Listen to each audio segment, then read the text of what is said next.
Hello hi student, how are you? Welcome to my channel. Last लेक्चरमध्ये आपण एक्झरसाइजमधील question number 7 and question number 8 हा solve केलेला आहे. आजच्या व्हिडिओमध्ये आपण प्रॅक्टिकल प्रॉब्लेमला स्टार्ट करणार आहोत. एक्झरसाइजमधील जो काही फर्स्ट प्रॅक्टिकल प्रॉब्लेम आहे हा आपण सॉल्व करणार आहे. पण त्याही आधी अजूनही जर तुम्ही माझ्या चॅनलला सबस्क्राईब केला नसेल तर चॅनलला सुद्धा सबस्क्राईब करा. व्हिडिओ आवडला तर नक्की लाईक करा आणि जास्तीत जास्त विद्यार्थ्यांपर्यंत व्हिडिओ शेअर करा. So let start. Practical problem जो काही फर्स्ट आपण सॉल्व करणार आहे तो काय सांगितलाय बघा. Prepare a chart showing analysis of the following transactions in a tabular form according to traditional approach. Analysis of the following transaction त्यांनी सांगितलेल्या आहेत, पण कशा पद्धतीनं? तर ट्रॅडिशनल जो काही अप्रोच आहे म्हणजे golden rules of debit and credit जे काही आहेत त्या रूल्सनुसार त्यांनी अनालायझस ट्रान्झॅक्शनचं करण्यासाठी सांगितलेलं आहे.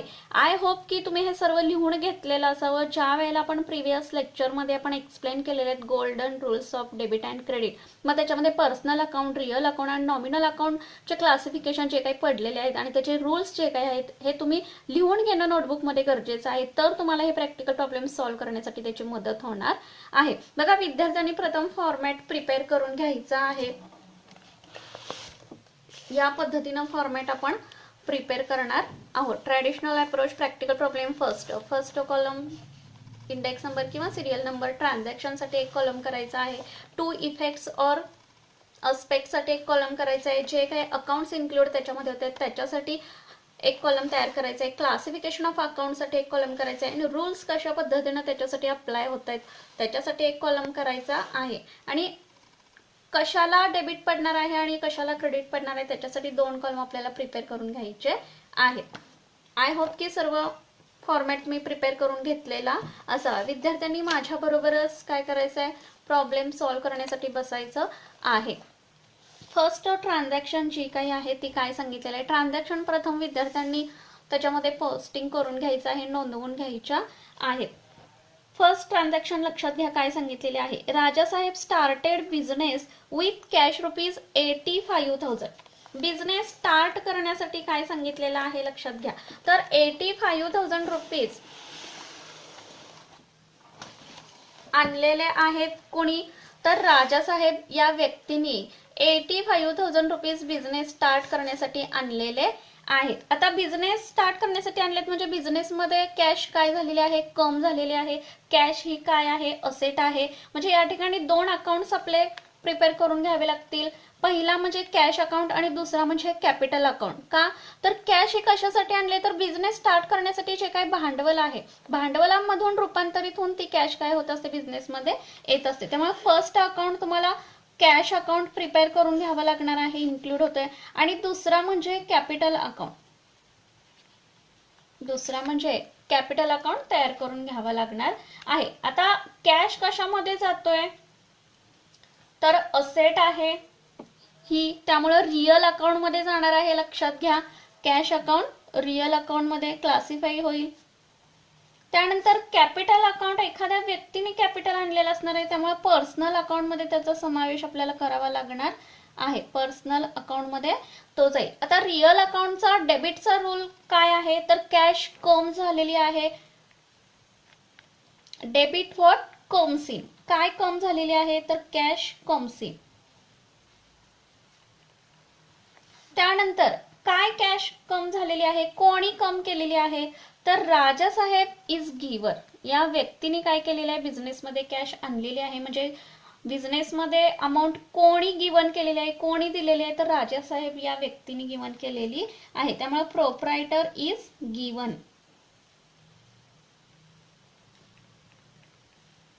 Is giver. त्यानंतर रूल्स कशा पद्धतीने आपण अप्लाय करू शकतो लक्षात घ्या. रिअल अकाउंटचा डेबिटचा रूल काय आहे, तर debit what comes in, debit what comes in. Personal अकाउंटचा क्रेडिटचा रूल काय आहे, तर credit the giver, credit the giver. आपल्याला माहिती आहे डेबिट हा शब्द आपण शॉर्ट फॉर्म मध्ये डीआर लिहितो आणि क्रेडिट हा वर्ड्स आपण शॉर्ट मध्ये सीआर या शब्दाने लिहित असतो. डेबिटला काय पडणार आहे बघा, कॅश अकाउंट डेबिटला पडेल. कॅश कम झालेली आहे. काय म्हणून कम झालेली आहे, तर कॅपिटल म्हणून कम झालेली आहे. Capital account. आय होप की सर्व तुमच्या लक्षात येत असावं. नेक्स्ट ट्रान्झॅक्शन काय सांगितलेलं आहे, गुड्स परचेस्ड फॉर कॅश ₹5000. माल खरेदी केलेला आहे ₹5000 रोखीने. काय कम झालेली आहे तर असेट कम झालेली आहे. पण परचेस्ड कोणत्या प्रकारचा माल खरेदी केलाय दिलंय का नाही, फक्त माल खरेदी केलेला आहे त्यामुळं रोखीने केलेला आहे, कॅश गेलेली आहे. Purchase account, purchase account first account आपल्याला तयार करावं लागेल. आणि दुसरा म्हणजे कॅश अकाउंट, माल खरेदी केलाय रोखीने म्हणजे कॅश आपल्याकडून गेलेली आहे. परचेस खर्च आहे, नॉमिनल अकाउंट मध्ये इन्क्लूड होईल तो. आपण ट्रॅडिशनल अप्रोच बघतोय हे लक्षात घ्या. कॅश असेट मध्ये जाईल त्यामुळं असेट ही रिअल अकाउंट मध्ये इन्क्लूड होते, त्यामुळे रिअल अकाउंट या ठिकाणी आपल्याला क्लासिफाय करावा लागेल. नॉमिनल अकाउंटचा डेबिटचा रूल आपल्याला या ठिकाणी लिहून घ्यावा लागणार आहे. कशासाठी एक्सपेन्सेस झालाय तर माल खरेदी केलाय म्हणून एक्सपेन्सेस झालेला आहे. परचेस इज ॲन एक्सपेन्सेस, खर्च झालाय त्यामुळे पैसे गेलेले आहेत. कॅश गोज आउट, कॅश काय झालेली आहे गोज आउट झालेली आहे. रूल्स कशा पद्धतीने आपण अप्लाय करणार आहोत बघा. नॉमिनल अकाउंटचा डेबिटचा rule, debit the all expenses and losses, या ठिकाणी एक्सपेन्सेस झालेला आहे. रिअल अकाउंटचा क्रेडिटचा rule, credit what goes out. डेबिटला परचेस अकाउंट येईल, खर्च झालेला आहे, पैसे गेलेले आहेत. क्रेडिटला कॅश अकाउंट येईल. त्यानंतर थर्ड ट्रान्झॅक्शन काय सांगितलेले लक्षात घ्या. Sold goods on credit worth ₹6000. माल विकलेला आहे उधारीने किती रुपीचा तर ₹6000 माल विकलेला आहे. कोणाला विकलेला आहे बघा लक्षात घ्या. ट्रान्झॅक्शन मध्ये काय सांगितलेलं आहे 6000 टू रमेश. या ठिकाणी प्रिंटिंग मिस्टेक पुस्तकामध्ये झालेली दिसून येते. व्यक्तीचं नाव या ठिकाणी दिलेलं आहे, जरी दिलेलं नसलं तरी सुद्धा क्रेडिट ट्रान्झॅक्शन या ठिकाणी सांगितलेली आहे.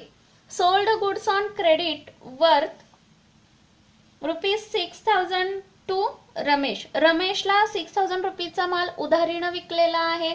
माल आपल्याकडून गेलेला आहे. कोणाला माल मिळालेला आहे तर रमेश या व्यक्तीला मिळालेला आहे. त्यामुळे कोणते दोन अकाउंट तयार होतील आपले. माल मिळालाय कोणाला रमेशला, त्यामुळे रमेश अकाउंट डेबिट टू माल विकलाय. दुसरा अकाउंट सेल्स अकाउंट तयार करून घ्यावा लागणार आहे. रमेश पर्सनल अकाउंट मध्ये जाईल. सेल्स अकाउंट विक्री केली आहे, नफा झालेला आहे, इन्कम झालेला आहे, त्यामुळे नॉमिनल अकाउंट मध्ये इन्क्लूड होईल. Nominal account. कोणाला रिसीव झालेला आहे माल तर रमेश या व्यक्तीला झालेला आहे, त्यामुळे Ramesh is receiver. Ramesh is receiver. आणि क्रेडिटला काय पडेल सेल्स झालेली आहे त्यामुळे इन्कम मिळालेला आहे. Sales is an income, is an income. Rules कशा पद्धतीने आपण अप्लाय करणार आहोत बघा. पर्सनल अकाउंटचा डेबिटचा रूल आपल्याला अप्लाय करावा लागणार आहे. काय तर डेबिट द रिसिव्हर.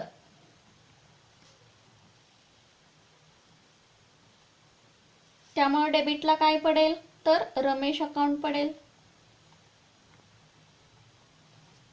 नॉमिनल अकाउंटचा क्रेडिटचा रूल आपल्याला लिहून घ्यावा लागेल. Credit the income.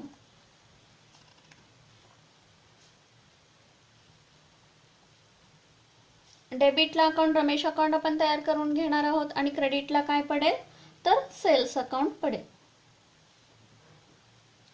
Next transaction लक्षात घ्या काय सांगितलेली आहे.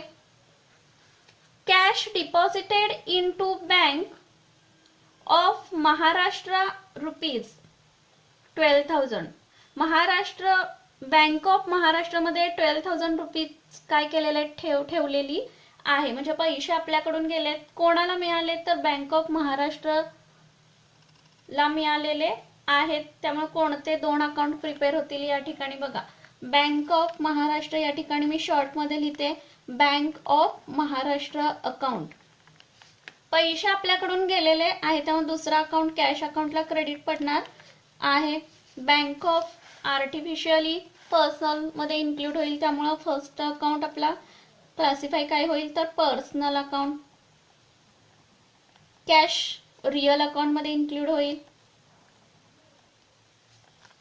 इफेक्ट्स द्यायचं झालं तर कशा पद्धतीने होईल. बँक ऑफ इंडिया ही रिसीव्ह पडणार आहे, पैसे तिला मिळालेले आहेत.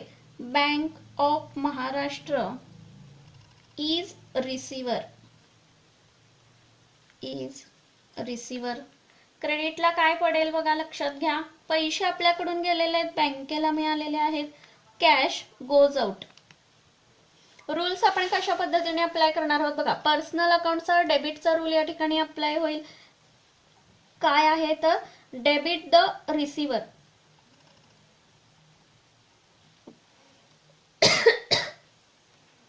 रिअल अकाउंटचा क्रेडिटचा रूल आपल्याला अप्लाय करून घ्यावा लागणार आहे. Credit what goes out. डेबिटला काय पडणार आहे तर बँक ऑफ महाराष्ट्र अकाउंट आणि क्रेडिटला कॅश अकाउंट पडेल. नेक्स्ट ट्रान्झॅक्शन लक्षात घ्या. Interest received ₹700 from Radhika. राधिकाकडून 700 रुपीजचं व्याज काय झालेलं आहे मिळालेलं आहे. कॅश कम झालेली आहे. काय म्हणून कम झालेली आहे तर इंटरेस्ट व्याज, ज्याला आपण म्हणतो व्याज म्हणून पैसे प्राप्त झालेले आहेत. कॅश कम झालेली आहे त्यामुळे फर्स्ट अकाउंट कॅश अकाउंट होईल. काय म्हणून पैसे मिळाले तर इंटरेस्ट म्हणून मिळालेले, त्यामुळे दुसरा account interest account. Cash real account मध्ये जाईल. इंटरेस्ट नॉमिनल मध्ये जाईल. इफेक्ट्स कशा पद्धतीने येतील बघा. पैसे प्राप्त झालेले आहेत, कॅश कम्स झालेली आहे. Cash comes in. Interest income आहे त्यामुळं interest is an income. Next rules कशा पद्धतीने अप्लाय करणार आहोत बघा. रिअल अकाउंटचा डेबिटचा रूल आपल्याला लिहून घ्यावा लागेल. Debit what comes in. Nominal अकाउंटचा क्रेडिटचा रूल अप्लाय होईल. या ठिकाणी काय होणार आहे बघा, लक्षात घ्या. क्रेडिट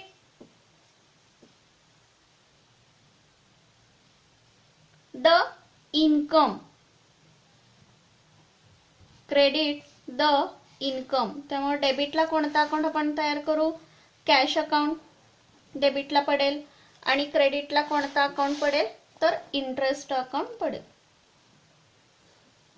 नेक्स्ट ट्रान्झॅक्शन 6 नंबरची ट्रान्झॅक्शन लक्षात घ्या.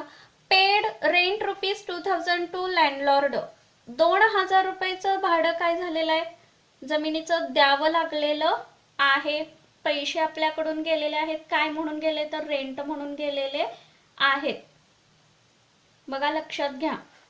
पैसे आपल्याकडून गेलेले आहेत, कॅश गोज आउट झालेले, पण काय म्हणून गेलेले आहेत तर भाडे म्हणून गेलेले आहे किंवा रेंट म्हणून गेलेले आहे. त्यामुळे फर्स्ट अकाउंट तुमचा रेंट अकाउंट. सेकंड कॅश आपल्याकडून गेलेले आहे, गोज आउट झालेले आहे, त्यामुळे कॅश अकाउंट. रेंट अकाउंट कशामध्ये जाईल लक्षात घ्या तर नॉमिनल लॉस एक्सपेन्सेस आहे नॉमिनल अकाउंट आणि कॅश अकाउंट कशामध्ये जाईल तर रिअल अकाउंट मध्ये जाईल. इफेक्ट्स कशा पद्धतीने आपण देऊ लक्षात घ्या. Rent is an expenses. Rent is an expenses. Cash account आपल्याकडून गेलेले आहेत, cash cash goes out. Rules कशा पद्धतीने अप्लाय करणार आहोत बघा. नॉमिनल अकाउंटचा डेबिटचा रूल आपल्याला अप्लाय करून घ्यावा लागणार आहे. Debit the expenses. रिअल अकाउंटचा क्रेडिटचा रूल अप्लाय करावा लागेल. कॅश काय झालेलं आहे, गोज आउट झालेलं आहे. त्यामुळे क्रेडिट व्हॉट गोज आउट. डेबिटला काय पडेल तर रेंट अकाउंट पडेल आणि क्रेडिटला कॅश अकाउंट पडेल. Next transaction 7 number. Bought goods on credit from Biraj Mohan ₹7,000. Biraj Mohan या व्यक्तीकडून 7,000 रुपीजचा माल काय केलेला आहे, खरेदी केलेला आहे. बॉट गुड्स म्हणजे काय तर खरेदी करणं, परचेस करणं. माल खरेदी केलेला आहे, परचेस अकाउंट. कोणत्या व्यक्तीकडून खरेदी केलेला आहे हे पण मेन्शन केलेलं आहे, म्हणजे माल उधारीनं खरेदी केलेला असणार आहे. विराज मोहन या व्यक्तीकडून माल खरेदी केलेला आहे, माल कम झालेला आहे. कोणता माल सांगितलाय हे सांगितलंय का नाही, त्यामुळे परचेस अकाउंट. सेकंड अकाउंट कोणत्या व्यक्तीकडून खरेदी केलेला आहे तर Viraj Mohan account. Purchase account nominal मध्ये जाईल आणि विराज मोहन पर्सनल अकाउंट मध्ये इन्क्लूड होईल. त्यानंतर 7 नंबरची ट्रान्झॅक्शनचं जे काही इफेक्ट्स आहेत ते आपण कशा पद्धतीने करणार आहोत लक्षात घ्या. तर purchases is and expenses. Purchases is and expenses. कोणाकडून खरेदी केलेला आहे माल तर विराज मोहन या व्यक्तीकडून खरेदी केलेला आहे. त्यामुळे माल कुणाकडून दिला गेलेला असणार आहे तर विराज मोहन या व्यक्तीकडून दिला गेलेला असणार आहे. विराज मोहन इज गिवर. नेक्स्ट नॉमिनल अकाउंटचा डेबिटचा रूल आपला काय येणार आहे तर डेबिट द एक्सपेन्सेस. माल खरेदी केलाय, खर्च आहे व्यवसायाच्या दृष्टिकोनातून. पर्सनल अकाउंटचा क्रेडिटचा रूल आपल्याला अप्लाय करावा लागणार आहे. क्रेडिट द गिवर. डेबिटला परचेस अकाउंट पडेल आणि क्रेडिटला Viraj Mohan.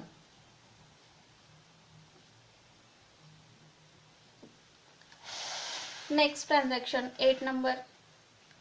Withdraw cash from bank ₹1,000 for office use. ऑफिसच्या कामासाठी 1,000 रुपये बँकेतून काय केलेले आहेत तर काढलेले आहेत. बँकेतून रक्कम काढली म्हणजे गिवन कोणी केले, बँकेने रक्कम दिली. कोणाला मिळाले तर आपल्याला मिळालेली आहे. कॅश कम झालेली आहे, आपल्याकडे कॅश आलेली आहे. त्यामुळे पहिला अकाउंट डेबिटला काय पडेल कॅश अकाउंट तयार करून घ्यावं लागेल. बँकेचं नाव दिलेलं आहे का या ठिकाणी तर नाही दिलेलं, फक्त बँक अकाउंट गिवन म्हणजे दुसरा अकाउंट आपला बँक अकाउंट तयार करावा लागणार आहे. कॅश अकाउंट रिअल अकाउंट मध्ये इन्क्लूड होईल. बँक अकाउंट जरी नाव दिलेलं नसलं तरी पर्सनल अकाउंट मध्ये बँक जाणार आहे. इफेक्ट्स कशा पद्धतीने होणार आहेत. कॅश कम झालेली आहे, कॅश कमसीड. कोणी गिवन केलेली आहे तर बँकेने गिवन केलेली आहे, त्यामुळे bank is the giver. Next rules कशा पद्धतीने आपण अप्लाय करणार आहोत लक्षात घ्या. रिअल अकाउंटचा डेबिटचा rule. Debit what comes in.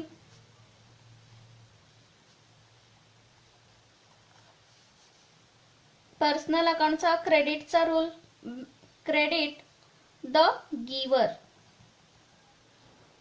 डेबिटला कॅश अकाउंट पडेल आणि क्रेडिटला बँक अकाउंट. नेक्स्ट ट्रान्झॅक्शन काय सांगितलेले 9 नंबरची तर purchased computer ₹9,000 for cash. Computer purchase केलेला आहे, कम्प्युटर खरेदी केलेला आहे 9,000 रुपीजचा फॉर कॅश. कशा पद्धतीने तर इन कॅश रोखीनं कम्प्युटर खरेदी केलेला आहे. आपल्याकडे काय आलेलं आहे असेट आलेलं आहे, कम्प्युटर आलेलं आहे. काय केलंय रोखीनं खरेदी केला म्हणजे पैसे लगेच केलेले असणार आहेत. त्यामुळं फर्स्ट अकाउंट आपला कम्प्युटर अकाउंट तयार होईल.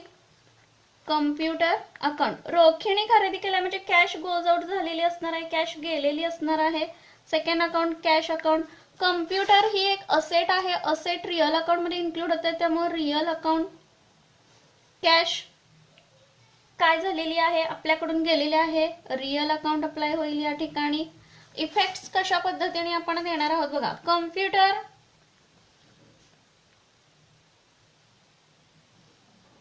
कम्प्युटर कम्स झालेला आहे, पैसे गेलेले आहेत, कॅश गोज आउट. रूल्स बघा कशा पद्धतीने आपण अप्लाय करणार आहोत. रिअल अकाउंटचा पूर्ण रूल आपल्याला या ठिकाणी अप्लाय करावा लागणार आहे. Debit what comes in, credit what goes out. डेबिटला कम्प्युटर अकाउंट पडेल, क्रेडिटला cash account. Next transaction, paid mobile bill office ₹500. ऑफिसच्या कामासाठी मोबाईलचं बिल पेड केलेलं आहे. बिल दिलेलं आहे किती रुपीचं, तर ₹500 दिलेलं आहे. म्हणजे एक्सपेन्सेस या ठिकाणी झालेला आहे. कशासाठी, तर मोबाईल बिल म्हणून एक्सपेन्सेस झालेला आहे. कॅश आपल्याकडून गेलेली आहे. मोबाईल बिल अकाउंट, त्यानंतर कॅश गेलेली आहे. दुसरा अकाउंट आपला कॅश अकाउंट इन्क्लूड आहे. मोबाईल बिल खर्च आहे, नॉमिनल अकाउंट मध्ये इन्क्लूड होईल. नॉमिनल अकाउंट कॅश असेट आहे, रिअल अकाउंट मध्ये जाईल. इफेक्ट्स बघा, मोबाईल बिल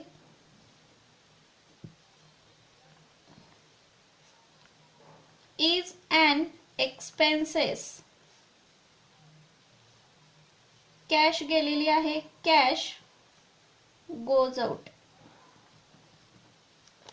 रूल्स, नॉमिनल अकाउंटचा डेबिटचा रूल आपल्याला अप्लाय करावा लागणार आहे. Debit the expenses, cash goes out real account मध्ये गेलेली आहे, त्यामुळे क्रेडिट, रिअल अकाउंटचा क्रेडिटचा रूल या ठिकाणी अप्लाय होईल. Credit what goes out. डेबिटला मोबाईल बिल पडेल, मोबाईल बिल अकाउंट. कॅश गेलेली आहे, कॅश अकाउंटला क्रेडिट पडणार आहे. नेक्स्ट ट्रान्झॅक्शन लक्षात घ्या काय सांगितलेली आहे. Sold old mobile ₹2000. जुना जो काही मोबाईल आहे तो 2000 रुपयाला विकलेला आहे. पैसे आपल्याकडे आलेले आहेत. कशामुळे, तर सेल्स केलेला आहे. आता या ठिकाणी जर नुसतं सोल्ड दिलं असेल, मोबाईल ही असेट दिली नसेल, तर आपली ट्रान्झॅक्शन कशा पद्धतीने आपण नोंदवली असती, तर माल विकलेला आहे, पैसे आलेले आहेत. Cash account debit to sales. पण कोणती असेट विकलेली आहे हे या ठिकाणी मेन्शन केलेलं आहे. त्यामुळे कॅश आपल्याकडे येणार आहे, रोखीने माल विकलेला असणार आहे. त्यामुळे cash account debit to mobile account credit. पैसे मिळाले, माल गेलेला आहे, त्यामुळं कॅश अकाउंट पहिला क्रिएट होईल आणि दुसरा account mobile account. Cash real account मध्ये जाईल, मोबाईल अकाउंट रिअल अकाउंट मध्येच इन्क्लूड होणार आहे. बघा, कॅश माल विकलाय, कॅश कम झालेली आहे, कॅश कम्स इन.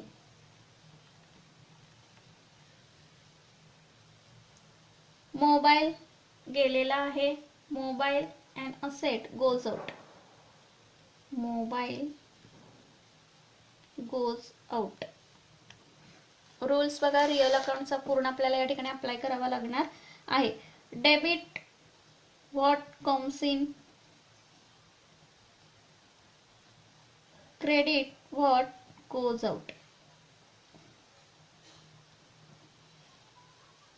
डेबिटला कॅश अकाउंट पडेल आणि क्रेडिटला मोबाईल अकाउंट पडेल. आणि लास्ट ट्रान्झॅक्शन लक्षात घ्या. Received rent ₹1000 from tenant. Tenant means भाडेकरू, किरायदार किंवा कुळ ज्याला म्हणतो, ज्याला आपण भाड्याने घर दिलेलं असतं अशी व्यक्ती. थोडक्यात सांगायचं झालं तर भाडेकरू. भाडेकरूकडून ₹1000 मिळालेला आहे. काय म्हणून मिळाले, तर रेंट म्हणून मिळालेले आहेत. इन्कम आहे, पण काय म्हणून मिळाले, तर टेनंट कडून भाडे म्हणून मिळालेले आहेत 1000. पैसे प्राप्त झालेले आहेत, त्यामुळे कॅश कम झालेली असणार आहे. काय म्हणून कॅश कम झाले, तर रेंट. दुसरा अकाउंट आपला रेंट अकाउंट क्रिएट होईल. कॅश रिअल मध्ये जाणार आहे, रेंट नॉमिनल मध्ये जाईल. इन्कम आहे. इफेक्ट्स लक्षात घ्या. कॅश कम झालेली आहे त्यामुळे cash comes in. Rent account क्रेडिटला पडलाय, इन्कम आहे. Rent is an income. Rules बघा कशा पद्धतीने अप्लाय होणार आहे. Debit what comes in. Nominal अकाउंटचा क्रेडिटचा रूल या ठिकाणी अप्लाय होईल. Credit the income. डेबिटला कॅश अकाउंट पडेल आणि क्रेडिटला रेंट अकाउंट पडेल. आय होप की सर्व क्वेश्चन तुमच्या लक्षात येत असावा. क्वेश्चन समजून घ्यायचा असेल तर माझ्याबरोबर तुम्ही क्वेश्चन सॉल्व्ह करण्यासाठी बसायचं आहे. एकदा व्हिडिओ पाहून तुमच्या काही लक्षात येणार नाही, त्यामुळे वारंवार व्हिडिओ तुम्ही बघणं गरजेचं आहे. व्हिडिओ आवडला तर नक्की लाईक करा आणि जास्तीत जास्त विद्यार्थ्यांपर्यंत व्हिडिओ शेअर करा. थँक्यू. Take care.